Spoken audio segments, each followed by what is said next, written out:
नमस्कार विद्यार्थी मित्रांनो, ऑनलाईन लर्निंग प्रोग्रॅममध्ये माझ्या यूट्यूब चॅनलवर मी श्री संजय चौधरी, सहशिक्षक गोखले एज्युकेशन सोसायटीचे श्री जयरामबाई हायस्कूल नाशिक रोड आपले पुन्हा एकदा हार्दिक स्वागत करतो। आज आपण इयत्ता 9वी विषय मराठी प्रथम भाषा यातील पाठ क्रमांक 5 एक होती समई, लेखक उत्तम कांबळे हा अभ्यासणार आहोत। सुरुवातीला आपण लेखक उत्तम कांबळे यांचा परिचय अभ्यासूया। यांचा जन्म 1956 मध्ये झाला असून हे एक प्रसिद्ध लेखक आहेत।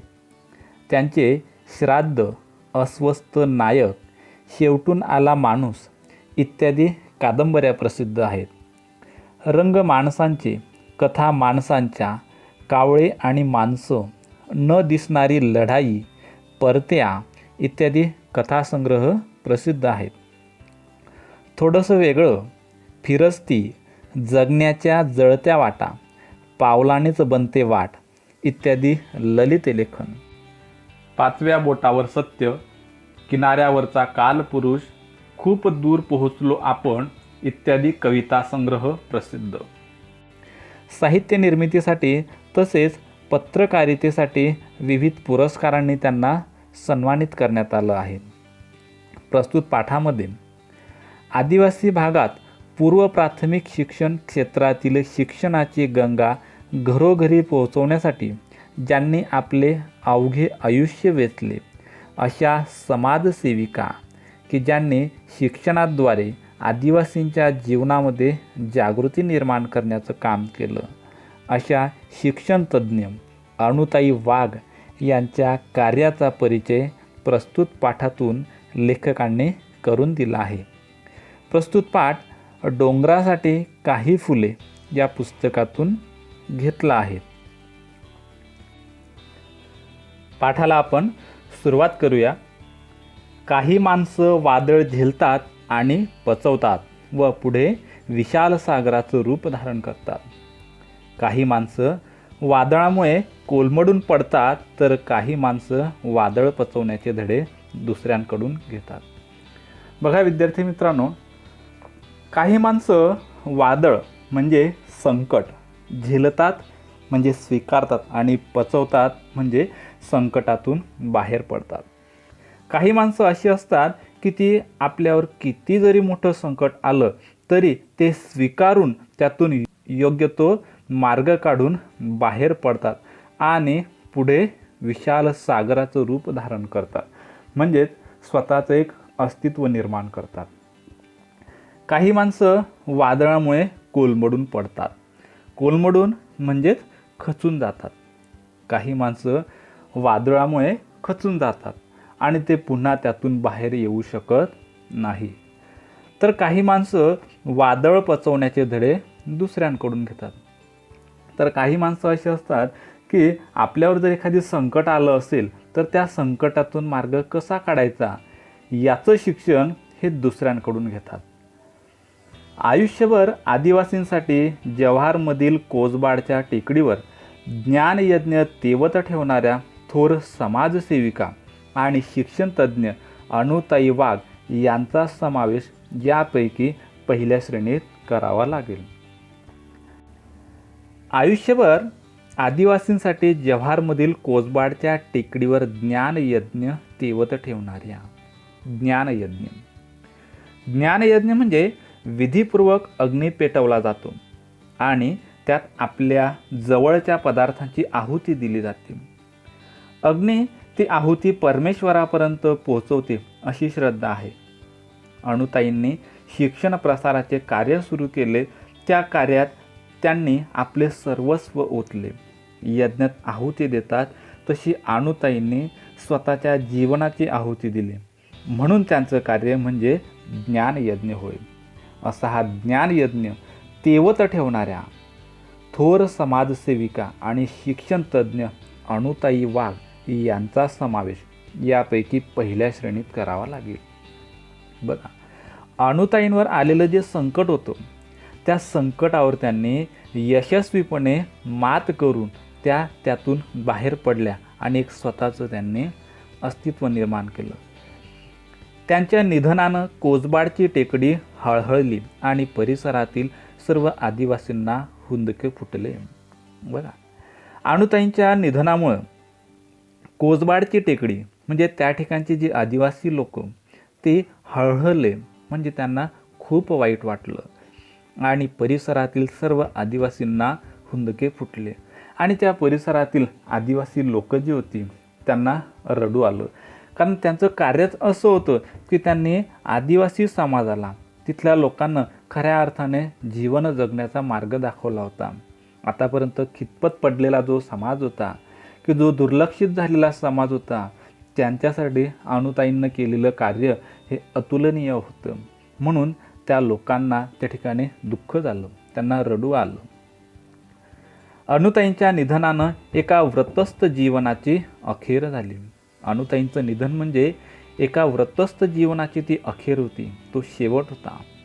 व्रतस्थ म्हणजे काय, तर कठोरपणे एखाद्या व्रताचे आचरण करणारे. त्यांनी घेतलेलं जे व्रत होतं शिक्षणाचं, ते व्रत अगदी साधं नव्हतं, तर ते कठोर होतं, अगदी अवघड काम होतं आणि ते अवघड काम त्यांनी यशस्वी करून दाखवलं होतं. अशा या व्रतस्थ जीवनाची अखेर झाली होती. अखेर होणे म्हणजे शेवट होणे, शेवट झाला होता. थोर शिक्षणतज्ज्ञ ताराबाई मोडक यांच्या सहवासात वाढलेल्या अणुताईंचं एकूण जीवन त्याग, कष्ट आणि निस्वार्थी सेवा यांचा सुरेख मिलाफ होता. अणुताई या थोर शिक्षणतज्ज्ञ ताराबाई मोडक यांच्या सहवासामध्ये वाढलेल्या होत्या. अणुताईंचं एकूणच जीवन त्याग, कष्ट आणि निस्वार्थी सेवा यांचा सुरेख मिलाफ होतो. मिलाफ म्हणजे संगम होतं. या तीनही गोष्टींचा संगम अणुताईंच्या जवळ होता. वयाच्या केवळ 13व्या वर्षी त्यांचा विवाह झाला. विवाह असतो तरी काय हे समजण्यापूर्वीच, म्हणजे केवळ 6 महिन्यातच त्यांच्या इवल्याशा कपाळावरील कुंकू नियतीनं कायमचंच पुसून टाकलं. कपाळावरील कुंकू पुसणे म्हणजेच विधवा होणे. नियती म्हणजे नशीब. अणुताईंचा विवाह हा 13व्या वर्षी झाला होता. अगदी 13 वय म्हटलं, अगदी ते लहान वय असतं. त्यापूर्वी लहान वयामध्ये विवाह व्हायचे. बालविवाहाची प्रथा ही पूर्वी रूढ होती. तर 13व्या वर्षी अणुताईंचा विवाह झाला आणि अगदी 6 महिन्याच्या आतच त्यांच्या पतींचा मृत्यू झाला. त्यांच्यावर आलेलं हे संकट हे फार मोठं होतं. आभाळा एवढं ते संकट होतं. ते संकट त्यांनी पचवलं. भातुकलीचा खेळ मोडला, पण छोट्या अणूनं आभाळा एवढं दुःख पचवलं. भातुकलीचा खेळ.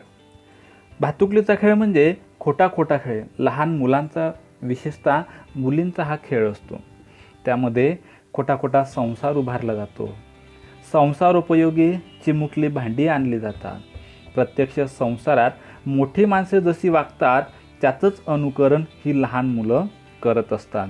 त्यामध्ये बाहुला बाहुलींचं लग्न लावलं जातं. थोडक्यात काय, तर भातुकलीचा खेळ म्हणजे खोटा खोटा आभासमय असा हा संसार असतो. अणुताईंच्या वाट्याला खरा संसार आलाच नाही. जणू काही भातुकलीचा खेळ होता तो. भातुकलीचा खेळ त्या ठिकाणी मोडला गेला. अणुताईंवर आभाळा एवढं म्हणजे खूप मोठं दुःख या ठिकाणी आलं आणि ते दुःख त्यांनी पचवलं. त्या दुःखाला ते घाबरून न जाता, त्या दुःखामुळे कोलमडून न पडता त्यांनी पुढे विशाल सागराचं रूप धारण केलं. कोलमडून टाकणारं वादळ त्यांनी पचवलं. ताराबाईंनी त्यांच्या डोळ्यातील अश्रू पुसले. दुःखाचा डोंगर टाचेखाली चिरडत अणुताई मोठ्या जिद्दीनं उभ्या राहिल्या, त्या कधीही पराभूत न होण्यासाठी. या काळामध्ये अणुताईंना खरं जर सहकार्य लाभलं असेल तर ते ताराबाईंचं. ताराबाईंनी या छोट्याशा अणूवर आलेला जो दुःखाचा आघात होता, जे काय दुःख होतं, ते दुःख त्यांना पचवायला शिकवलं. त्यांच्या डोळ्यातले अश्रू पुसले आणि जो काय दुःखाचा डोंगर होता, तो दुःखाचा डोंगर टाचेखाली चिरडत मोठ्या जिद्दीनं त्यांना उभं राहण्याची ताकद दिली आणि ती सुद्धा कधीही पराभूत न होण्यासाठी. त्यांनी स्वतः शिक्षण घेणं सुरू केलं. बाहेरून अभ्यास करून त्यांनी पदवी मिळवली. प्रत्यक्ष शाळेत जाऊन शिक्षण घेणं त्यावेळेस अवघड होतं, म्हणून त्यांनी प्रत्यक्ष शाळेत न जाता बाहेरून शिक्षण घेतलं, बाहेरून अभ्यास केला आणि पदवी त्या ठिकाणी त्यांनी मिळवली. समाजव्यवस्थेत पिचलेल्या असंख्य आदिवासींच्या घरोघरी ज्ञानगंगा नेण्याचं व्रत त्यांनी स्वीकारलं. तत्कालीन समाजव्यवस्था, त्या समाजव्यवस्थेमध्ये पिचलेल्या असंख्य आदिवासींच्या घरोघरी आदिवासी समाज, त्यांना शिक्षणाचा गंधही नव्हता. अशा या आदिवासी लोकांच्या घरापर्यंत ज्ञानाची गंगा नेण्याचं व्रत त्यांनी स्वीकारलं. ज्ञानगंगा म्हणजे काय, तर गंगा नदी पवित्र मानली जाते. गंगेचं पाणी प्यायल्यास पुण्य मिळतो, पाप नाहीसे होते अशी श्रद्धा आहे. गंगा नदी घरोघर पोहोचवणे म्हणजे सर्वांचे दुःख दैन्य दूर करणे असा अर्थ रूढ झाला आहे. अनुताईंनी आदिवासी बालकांपर्यंत शिक्षण नेलं, म्हणजेच एक प्रकारे त्यांचं जीवन अनुताईंनी पवित्र केलं, म्हणून त्यांच्या कार्याला लाक्षणिक अर्थाने या ठिकाणी ज्ञानगंगा असं म्हटलेलं आहे. बाल ग्राम शिक्षण केंद्रानं सुरू केलेल्या पूर्व प्राथमिक शाळेत कार्यकर्ते म्हणून कामास प्रारंभ केला, म्हणजेच सुरुवात केली आणि ताराबाईंच्या निधनानंतर त्या संस्थेच्या संचालक झाल्या. ताराबाईंनी बाल ग्राम शिक्षण केंद्राची सुरुवात केली होती. त्यामध्ये अनुताई पूर्व प्राथमिक शाळेत कार्यकर्ते म्हणून त्यांनी कामाला सुरुवात केली होती, प्रारंभ केला होता आणि ताराबाईंच्या निधनानंतर त्या बाल ग्राम शिक्षण केंद्र या संस्थेच्या संचालक झाल्या.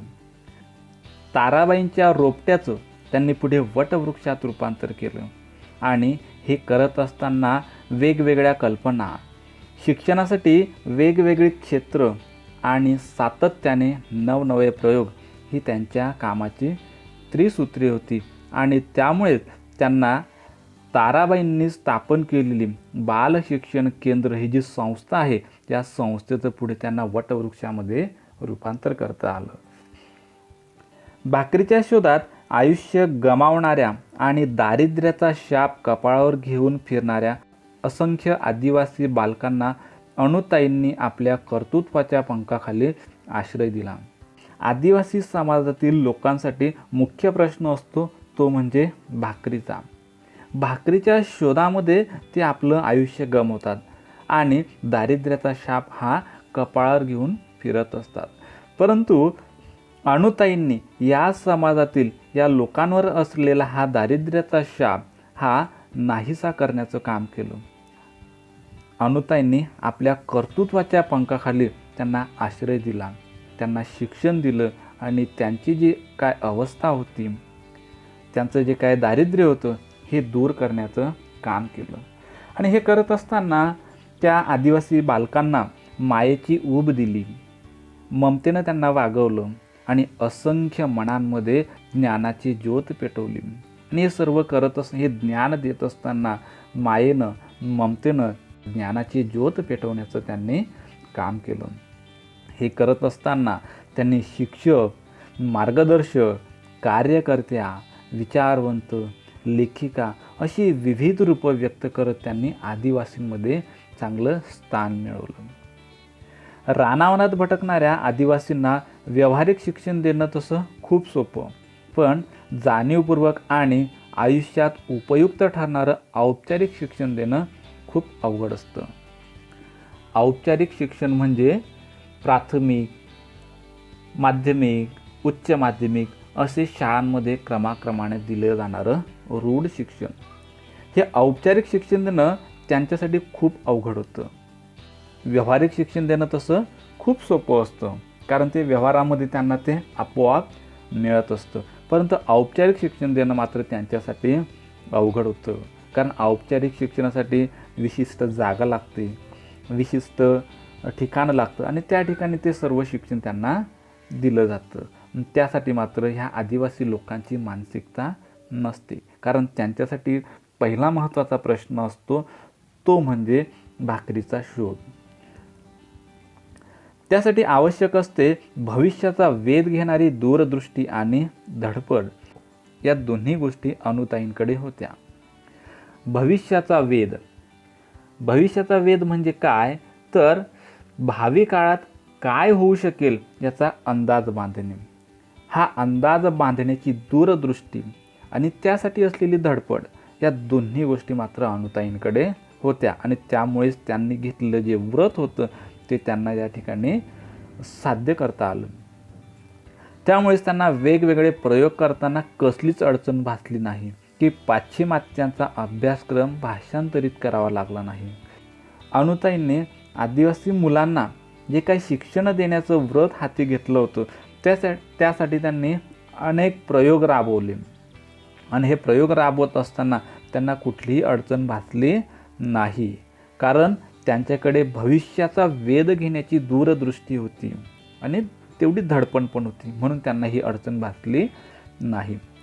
अगदी पाश्चिमात्यांचा अभ्यासक्रम भाषांतरित करावा लागला नाही. पाश्चिमात्य म्हणजे इंग्रज, आणि त्यांचा जो अभ्यासक्रम होता तो भाषांतरित म्हणजे अनुवादित करावा लागला नाही. तर अनुताईंनी त्यांना त्यांच्याच भाषेमध्ये शिक्षण दिलं होतं आणि ते त्या मुलांना, त्या आदिवासी समाजाला सहज समजत होतं. प्राथमिक शिक्षण म्हणजे एकूणच शिक्षणाचा आणि आयुष्याचा भक्कम पाया असावा लागतो. याचं भान त्या कधीच विसरल्या नाहीत की शिक्षणाच्या दिशाहीन प्रसाराचा ध्यास त्यांनी धरला नाही. प्राथमिक शिक्षण हे आपल्या आयुष्याचा भक्कम पाया असतं. प्राथमिक शिक्षण जर तुमचं चांगलं असेल, प्राथमिक अवस्थेमध्ये घेतलेलं शिक्षण हे जर भक्कम असेल, तर तोच पाया आपल्या या ठिकाणी पुढच्या शिक्षणासाठी उपयुक्त असतो. याचं भान अनुताई विसरलेल्या नव्हत्या.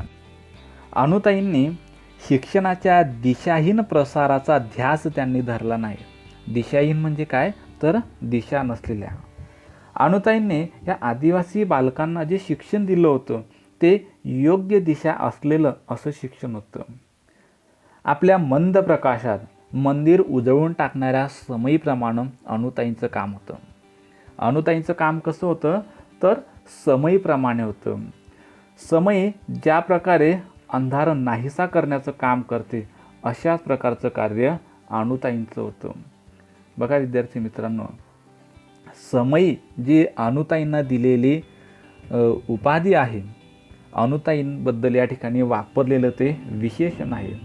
समईचं काम असतं अंधार नाहीसा करणे.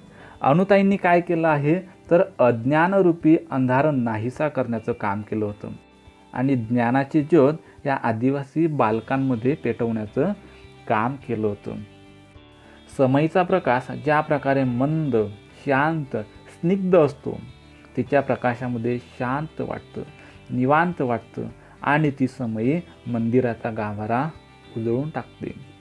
त्या शांत प्रकाशामध्ये बसावं, देवाचं नाव घ्यावं अशी प्रत्येकाची त्या ठिकाणी इच्छा असते. त्या कडक शिस्तीच्या नव्हत्या. अगदी मुलांना दम देणे, त्यांना गप्प बसवणे अशा पद्धतीची वर्तणूक त्यांची नव्हती. त्यांना आदिवासी मुलांबद्दल अमाप माया होती. त्यामुळे आदिवासी मुलांना अनुताईंच्या सहवासामध्ये असताना मायेची ऊब मिळायची. म्हणून अनुताईंना या ठिकाणी समईची उपमा दिलेली आहे.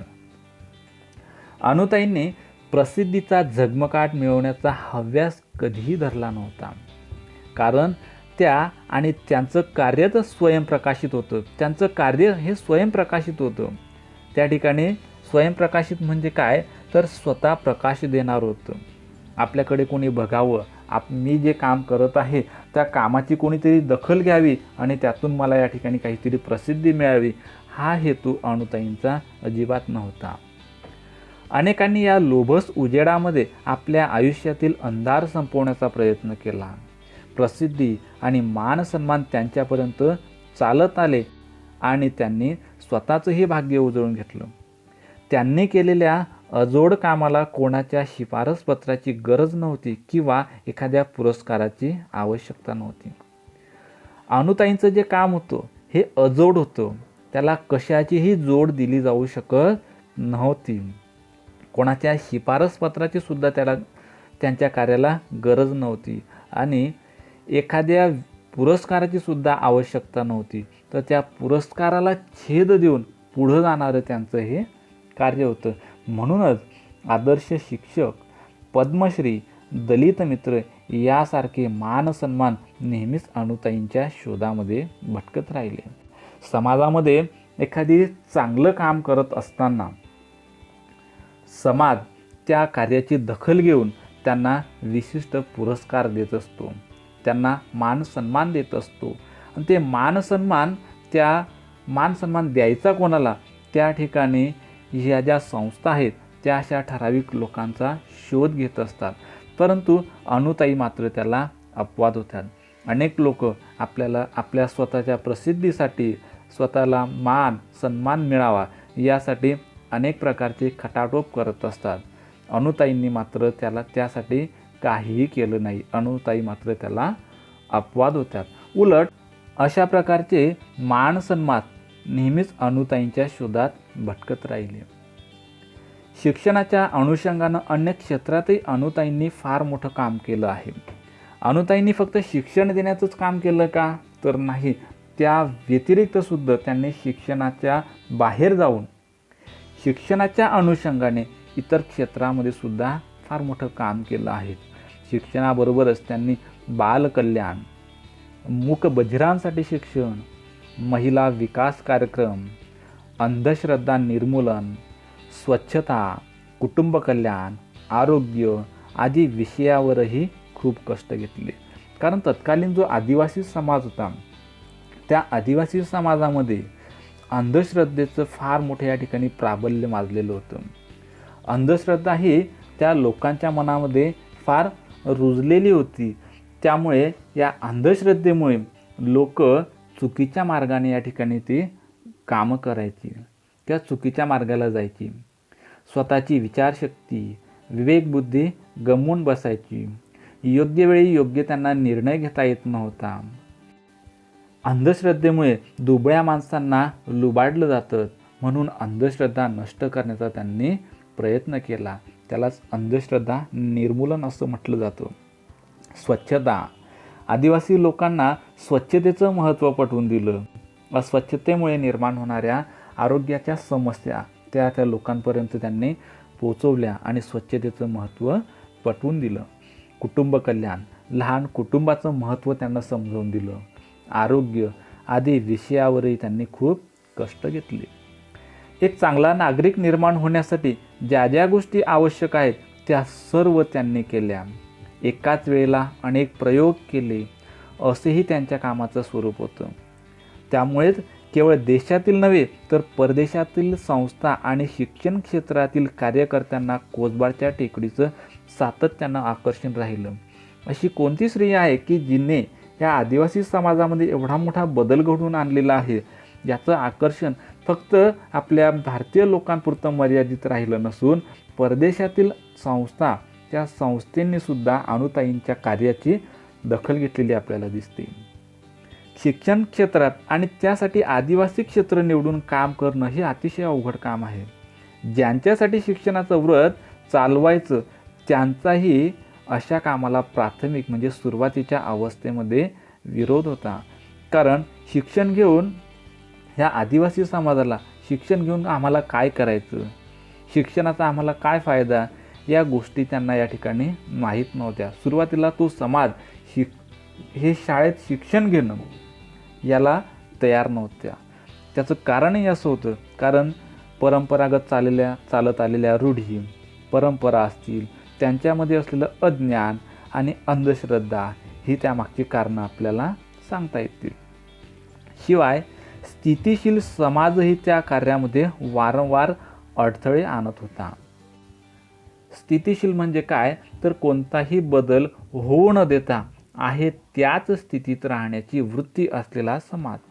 असा हा स्थितिशील समाज या कार्यामध्ये वारंवार अडथळे म्हणजे अडचण आणत असतो. या सर्व गोष्टींवर मात करून ज्ञानाचा दिवा जपण्याचं आणि अनेकांच्या मनातील विविध प्रकारचा अंधार दूर करण्याचं काम अनुताईंनी निरपेक्ष वृत्तीनं केलं. निरपेक्ष वृत्ती म्हणजेच कुठलीही अपेक्षा न ठेवता अशा प्रकारचं काम त्यांनी केलं. आदिवासी समाजातील लोकांमध्ये ज्ञानाचा दिवा पेटवण्याचं त्यांनी काम केलं. स्वतःच्या बळावर त्यांनी शिक्षण क्षेत्रात एक सुरेख स्वप्न पाहिलं, ते प्रत्यक्षात उतरवलं. कधी झाडाखाली, कधी गोठ्यात, कधी बोडक्या माळावर, तर कधी झोपडीत वर्ग चालून त्यांनी मोठ्या जिद्दीनं ज्ञानाचा प्रसार केला. तर मिळेल त्या ठिकाणी त्यांनी आपलं काम केलं. मग अगदी झाडाखाली असेल किंवा अगदी गोठ्यामध्ये असेल किंवा बोडक्या म्हणजे उघड्या माळावर सुद्धा त्यांनी आपलं काम केलं. अगदी झोपडीतसुद्धा त्यांनी वर्ग चालवले आणि हे करत असताना त्यांच्या मनामध्ये असलेली जी काय ज्ञानप्रसाराची जिद्द होती त्या जिद्दीने हे साध्य करून दाखवलं. ज्ञानाचा दिवा घरोघरी लावा असा प्रसार त्यांनी कधी केला नाही, तर स्वतःलाच दिवा बनवलं, त्यात आपल्या श्रमाचं तेल ओतलं, कर्तृत्वानं तो दिवा पेटवला आणि आयुष्यभर तो तेवतच म्हणजे तसाच चालू ठेवला. 5-6 तपांच्या अविरत धडपडीनंतर कोसबाडच्या टेकडीवरील ही समय आता विझली आहे. म्हणजेच अनुताईंचं निधन झालं आहे. जवळजवळ 5-6 तप, एक तप म्हणजे 12 वर्ष आणि अशा प्रकारे 5 ते 6 तप म्हणजे जवळजवळ 60 ते 70 वर्ष अनुताईंनी या आदिवासी समाजासाठी हे काम केलं होतं. अशा या अनुताईंचं निधन आता झालेलं आहे. त्यामुळे अवघी टेकडी आता हळहळली. या आदिवासी समाजामधील लोकांना या ठिकाणी त्याचं दुःख वाटलं, रडू आलं. आदिवासींचे डोळे पाणवले असतील तर या सर्वांनी अनुताईंच्या पाऊलखुणा जपून ठेवणं हीच त्यांना आदरांजली असेल. त्यांच्या कार्यामुळे जर आदिवासींच्या डोळ्यामध्ये पाणी आलं असेल, त्यांना दुःख झालं असेल, तर या सर्वांनी अनुताईंच्या पाऊलखुणा जपून ठेवणं म्हणजेच त्यांनी घेतलेलं जे व्रत होतं, त्यांनी घेतलेलं जे काय हातात व्रत होतं ते व्रत अशाच पद्धतीने पुढे जर या आदिवासी समाजानं चालू ठेवलं तर खऱ्या अर्थांना त्या अनुताईंना ती आदरांजली ठरेल. बघा विद्यार्थी मित्रांनो, शिक्षण हे जीवन जगण्यासाठी तर असतंच, परंतु आपल्याला लाभलेलं जे जीवन असतं ते जर अधिक सुंदर करायचं असेल तर त्यासाठी आपल्याला शिक्षण हे आवश्यकच असतं. म्हणून शिक्षणाचा प्रसार हा समाजामध्ये होणं अत्यंत गरजेचं आहे आणि तो प्रसार फक्त एक विशिष्ट वर्गापुरता न होता तो समाजातील तळागाळातील लोकांपर्यंत पोहोचला पाहिजे, ही अपेक्षा अनुताईंनी या ठिकाणी आपल्या उराशी बाळगून त्यातून केलेलं जे कार्य आहे ते कार्य अतुलनीय असं या ठिकाणी आपल्याला म्हणता येईल.